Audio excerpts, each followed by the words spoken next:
The following is a commercial program paid for by Heritage Agriculture. The opinions and views expressed belong to its sponsors and are not those of Nexstar Broadcasting, Inc., this station, or their affiliates or employees. Welcome to Farm Talk, where we look at issues that affect agriculture and ranching here in the natural state. Brought to you by Heritage Agriculture. Here is your host, Mike Linton.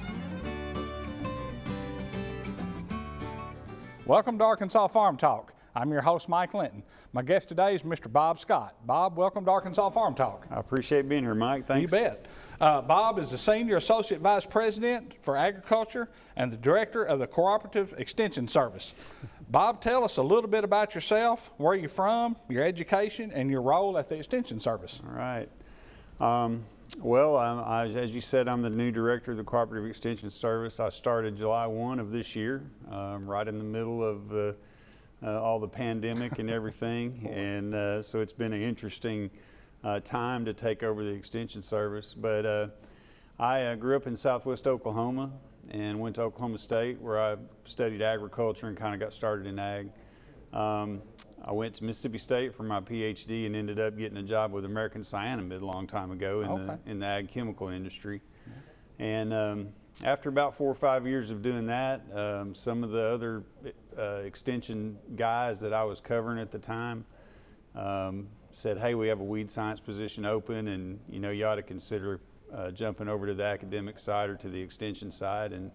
And so it looked like a good deal for me. I was kind of ready for a change, and I started in 2002 with the Extension Service. So I've been with them for 16 years as a specialist working in weed science, and then the last 4 years I had a little bit of specialist duty, but also mostly administration. Yeah, now I know you grew up on a cattle farm. I did. In Oklahoma, right? Yeah. My dad was a cattle and peanut farmer. Okay. And that paid the bills through high school and college. Mom was a home economics teacher in high school. Pretty American background. But yeah, so that's where I got my beginnings in ag.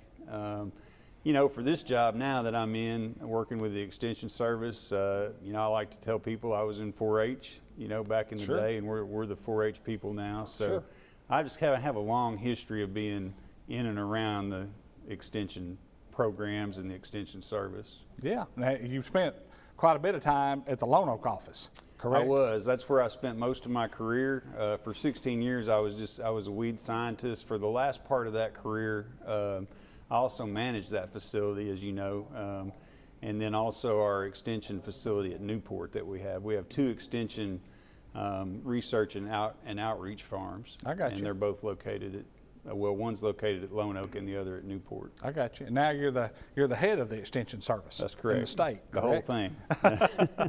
Okay. Well, let's talk about just a little bit about that. What's it been like taking over the leadership role at the Extension Service amid COVID-19? Oh gosh. I don't know if we've ever done this before, but I interviewed for a director level job 3 times on Zoom. What else? And got that job without ever having a single in-person meeting. So were you the man for the job? There were some good candidates for that position, but we've got the best one. I appreciate that. But it's a sign of the times. That's the world that we're living in right now, and so we've just had to adjust the way we do programs. We've had to rethink our delivery. And how we make our contacts and how we get out to people. And so has it been real easy? Has it been smooth? Not all the time. No. We've had to learn how to do things over again in extension. And we're kind of an old dog. We've been doing this for a long time. So, but it never hurts to learn new tricks. And I really think on the positive spin on COVID-19, if there is one, we have learned new ways to do business and new ways to get our message out, new ways to do things. So I think, the Extension Service may look a little bit different coming out of this. Well, with the technology today, and the last 6 months, I can't tell you how many Zoom calls I've been on. Right. But with the technology today, as bad as COVID-19 is, it is good to move forward in a different direction. We just got to make sure that all of our farmers and ranchers know how to reach out to you and your different offices. That's right. It's been important to us to make sure. I know the governor and there's a couple other grants out there. The Wi-Fi issue out in rural Arkansas has been a big deal for us. It's a big in order deal. to reach everybody. And of course, we're trying to be as involved in that as we can. Some of our county offices are hot spots for that, and we're looking at doing more of that kind of stuff. So there's been a lot of things like that that have evolved out of this. You know, And we actually, you know, we're trying to cut hay and farm and everything else going on right now. And one of our tractors is down, and our guys couldn't work on it because there was no Wi-Fi signal. And you would think in 2020 there would not be any dead spots, but there are still dead spots. Yeah. So hopefully that will all be addressed in the near future, and there won't be any dead spots moving forward. You know, let's just talk about the Extension Service, what it is, and what it actually does for our producers. Sure. So the Extension Service is a lot bigger than most people know. A lot of folks may only know the part of the Extension Service that they deal with. And of course, in agriculture, it's our county agent system Sure. and our specialists. You know, we've always prided ourselves on providing our growers in ag with an unbiased source of information. And by growers, I also mean consultants, which is a huge base for us. Sure. To also try to assist and help them do their jobs. Really anybody that works in ag. I often joke, if you work in ag, we probably have a program you're interested in, you know, or some kind of service that we provide that you use, whether you realize it or not. So we're deeply involved in agriculture. And that's really what the Extension Service grew out of. It was a need to take, you know, the research that the universities, the land-grant-based universities do, and develop programs for education for folks out in the rural areas. And that meant farmers and homemakers out in rural Arkansas. Yeah, well, you know, moving forward, education is the key to success. That's going to drive success. Education and relationships. That makes a big difference, and I know your offices are open. All anybody has to do is just reach out to them if they need some questions answered or need some help. That's right. We quarantined for just a little while, but our county offices opened back up just as soon as we could, working with the counties, with the county judges. You may need to make an appointment. You may have to knock on the door, but we're there, and we're accepting things. You know, we're accepting our soil samples. We're taking questions. We're doing our field visits. Here recently, we've also started having more in-person meetings. Okay. So that was something new for us, of people of larger than 10 people. Yeah. So we're back more active than we were initially. Sure. So they can either call in, or they can call and make they can call in and then they can come in, right? That's right. Okay. All right. Hold that thought. We're going to take a quick break. We'll be right back with Mr. Bob Scott. Since 1921, we've been supporting rice farmers across America. These are the farmers who own our co-op, who prosper together, striving to do more for their communities, going deeper, working smarter, growing stronger. That's how we make good even better. That good comes from the time and toil they're passing down of a way of life that supports not only their families, but families all over the world, so the world can be served with great food. Riceland. United, we grow. In good times and hard times, Arkansas Farm Bureau is there. We're always working, so our state's farmers and ranchers can continue to put food on store shelves and on your family's dinner table. We support training for medical care in rural communities and the industries that provide materials needed for critical supplies. Arkansas Farm Bureau, working every day to keep Arkansas strong. At Harvest, you have one goal: finding the perfect flow of grain from the field to the bin. Case IH Axial Flow combines are engineered for matched capacity to deliver proven grain savings, so you can keep efficiency flowing smoothly. Find yours with the Case IH Axial Flow.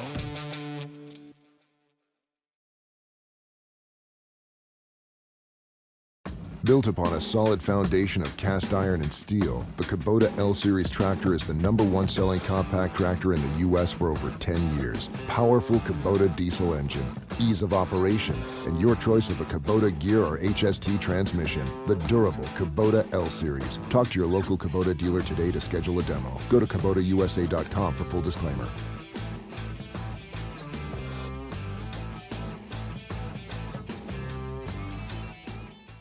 The world of farming is changing. Will you be ready? I'm Mike Linton with Heritage Agriculture. The demands on agriculture keep growing. Your challenge is to keep pace. To be successful, you'll need equipment that can get the most out of every inch of land. Case IH innovations that help you work smarter and faster, and advice from people who understand your business. We want to be your equipment dealer of choice. I'm Mike Linton with Heritage Agriculture, and along with Case IH, we're leading the farm equipment industry into the 21st century. Make sure you're prepared for the busy planting season ahead with Great Plains planters and drills available at Heritage Agriculture. The Great Plains lineup of planters and drills, including the 3P4025AH twin row and YP825 planters, are accurate, dependable planting solutions, ready to help you kick off your planting season. Heritage Agriculture, the 7 locations to serve you. We're customer focused, customer driven, and we want your business.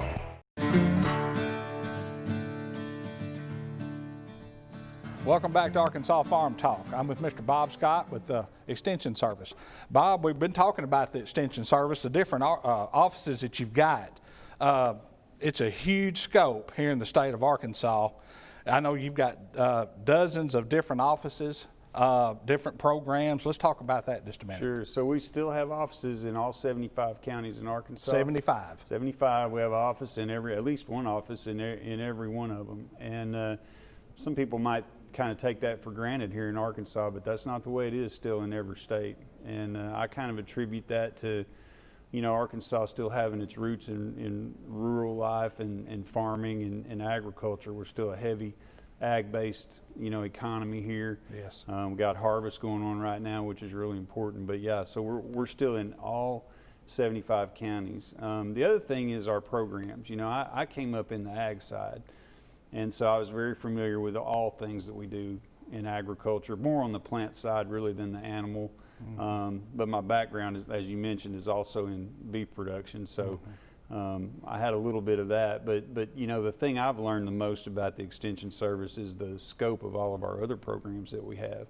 You know, our youth programs in 4-H, our community and staff development group is really big. Our public policy center right now is really active because it's an election and voting year, and they have a lot of activities around that, as well as the census.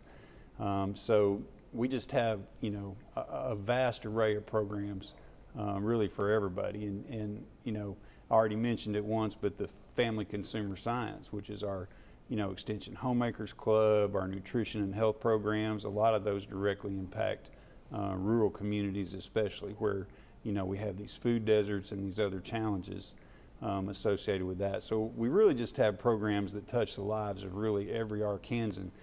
And for me, unfortunately, you know, part of my job is not everybody knows that. So I appreciate the opportunity to get on and let folks know. Sure. Well, and the reason why is because, you know, this, Arkansas, I mean, the largest business in the state of Arkansas is farming and ranching. And 1 out of 6 jobs in the state of Arkansas is directly impacted by farming and ranching. That's right. So, you know, we want to be sure that everybody sitting at home that's watching the show understands, hey, I've got some issues, I'm unsure what to do about some certain things. I mean, who can I call? Who can I reach out to?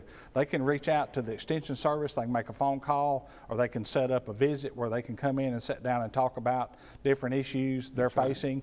And I mean, that's huge. I mean, that's huge in this state, to have somebody to entrust that you can get with and help you figure out maybe what you need to be doing. Yeah, no, you know, our county agents and specialists, they may not have all the answers, but one of the things we pride ourselves on is being able to point people in the right direction. Yeah. If there's an issue in a county, I guarantee you the county agent wants to know about it and wants to know how they can help and you know, what the issue is, and they can help hopefully resolve it. Yeah, well, I'll tell you right now, I call the Lone Oak office a lot. You know, we've called the Arkansas County office quite a bit. But anyway, 75 different counties. Let's talk about staffing. So we're pretty big. Yeah. You know, most people may be familiar with their county office where there's a 4-H agent, a county agent, FCS agent, and a few others there. Statewide, we employ over 600 people.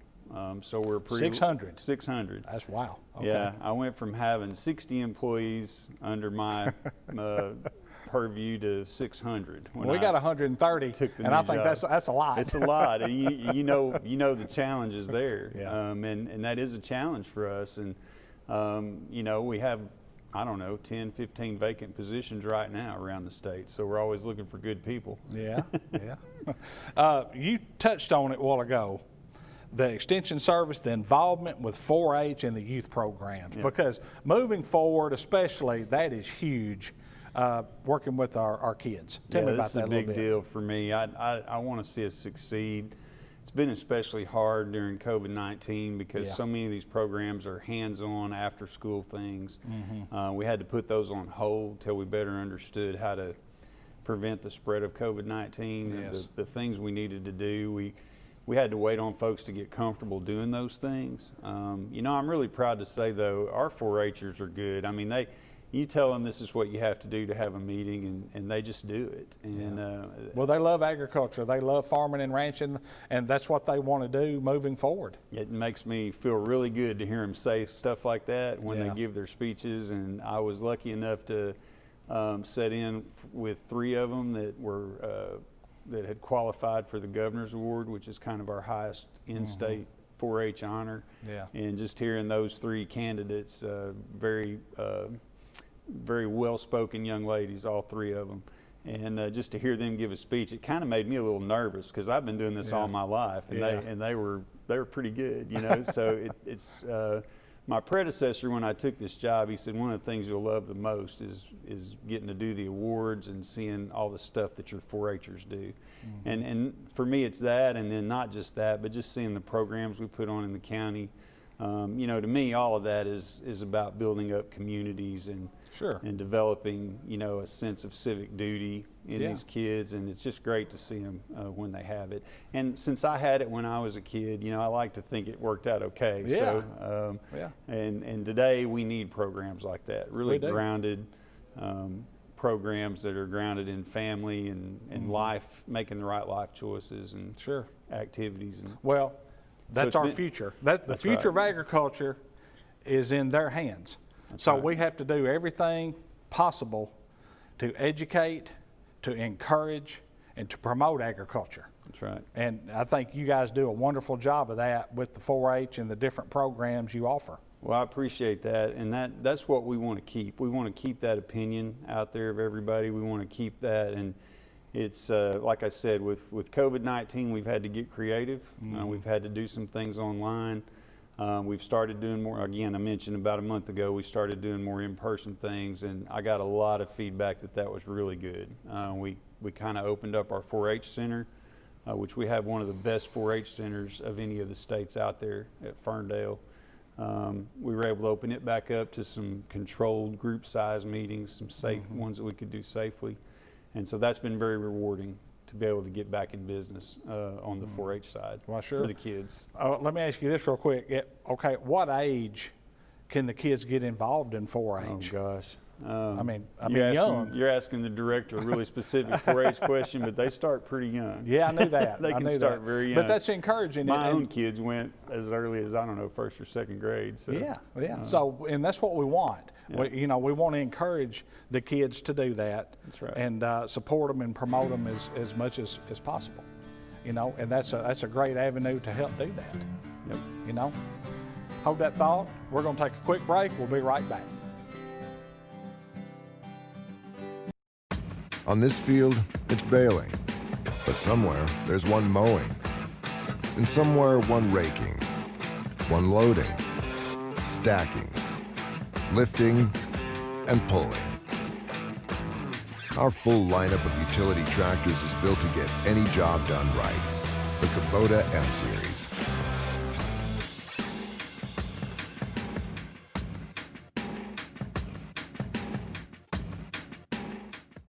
The world of farming is changing. Will you be ready? I'm Mike Linton with Heritage Agriculture. The demands on agriculture keep growing. Your challenge is to keep pace.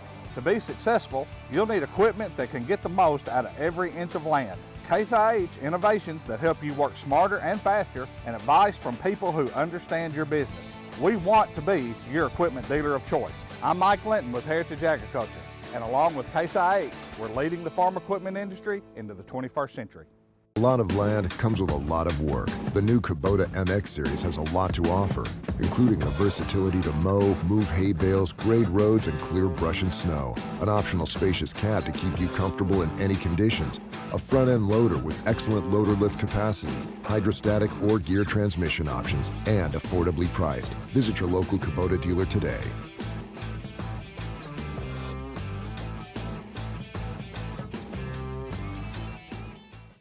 A lot of land comes with a lot of work. The new Kubota MX Series has a lot to offer, including the versatility to mow, move hay bales, grade roads, and clear brush and snow. An optional spacious cab to keep you comfortable in any conditions. A front-end loader with excellent loader lift capacity, hydrostatic or gear transmission options, and affordably priced. Visit your local Kubota dealer today.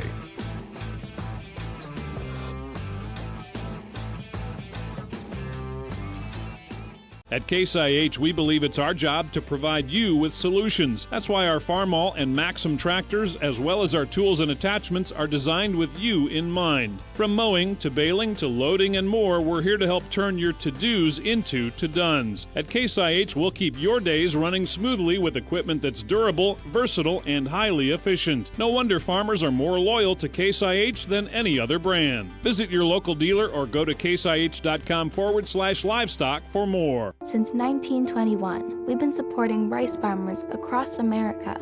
These are the farmers who own our co-op, who prosper together, striving to do more for their communities, going deeper, working smarter, growing stronger. That's how we make good even better.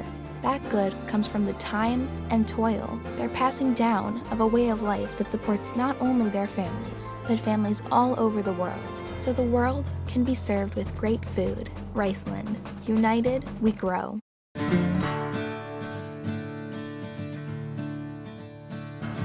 Welcome back to Arkansas Farm Talk. I'm with Mr. Bob Scott. Bob, we've talked about a lot of stuff this morning. Now, you've had a bunch of virtual field days. Tell me about that a little bit. Yep. So due to concerns over COVID-19, typical field day, you know, we pack them on a trailer and you drag them around. Everybody's hot. Yeah. And in close quarters, and we couldn't figure out a way to do that in person in any kind of realistic sense. So we had to make a decision to take them all virtual. We started off with our rice field day.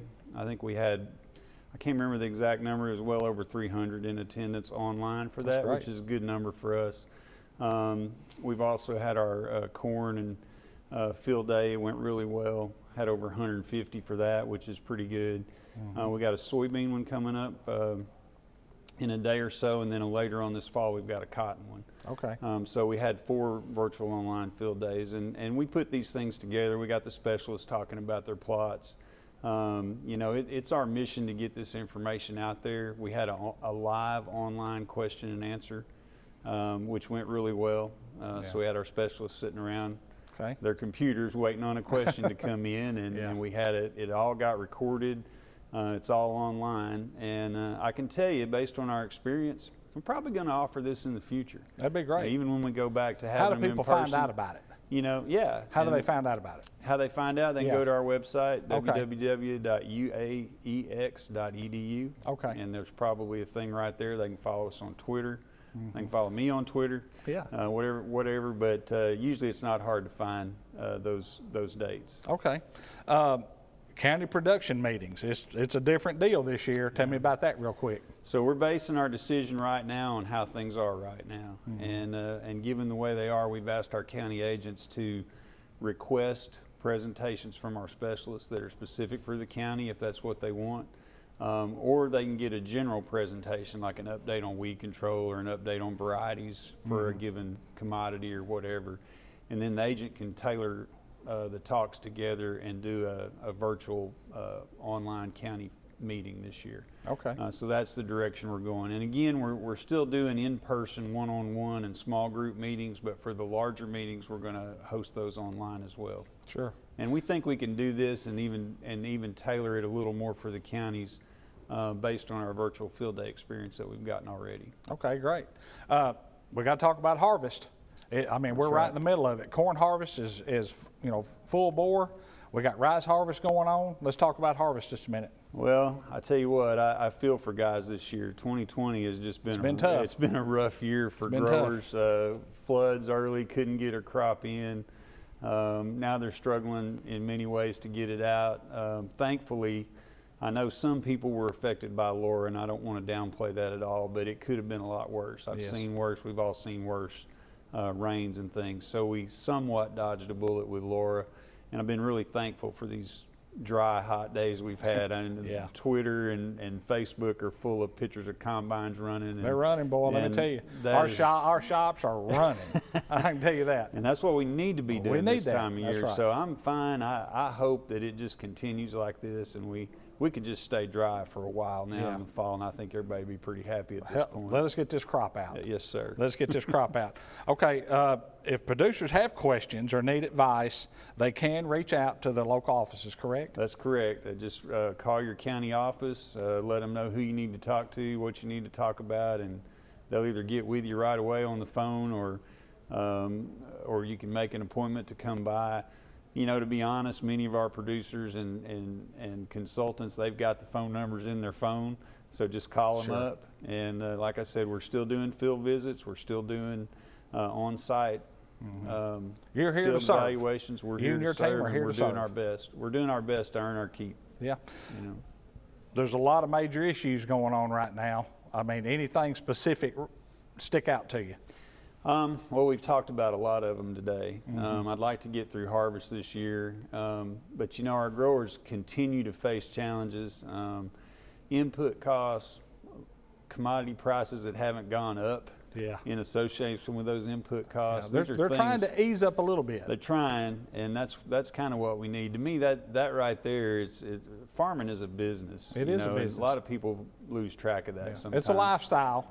It's a lifestyle, but it's a business. It's a business also, and anybody knows that a business has to be viable. Sure it does. We have to be able to make money to keep doing it. Yeah. So my big concern is, I mean, there's a lot of things you can talk about that are threats to farming, or, you know, urban encroachment, losing our land to development, things like that, water resources. So you know, you can run down the list, but to me, inputs and prices are where we need help. You know, that's in my mind, and I've said it and I'm going to continue to preach it, that's what separates us and makes us the greatest country in the world. Our American farmers, our Arkansas farmers and ranchers can produce enough food to feed the world. Absolutely. And, you know, we don't never need to take that, you know, just, you know, hey, that's just the way it is. I mean, because it's a hard fight. Our guys fight hard every day. You won't find a more resilient person than a the farmer. most resilient. They're the most resilient. That's right. Any final thoughts? I appreciate the opportunity to be on, and if you wonder what the Extension Service can do for you, just look us up online, and I bet you'll find something. Well, Bob, thank you for everything you do for all the farmers and ranchers, and thank your entire team for everything they do to support agriculture here in the Natural State. We'll see you next week on Arkansas Farm Talk. Thank you for watching Arkansas Farm Talk, brought to you by Heritage Agriculture.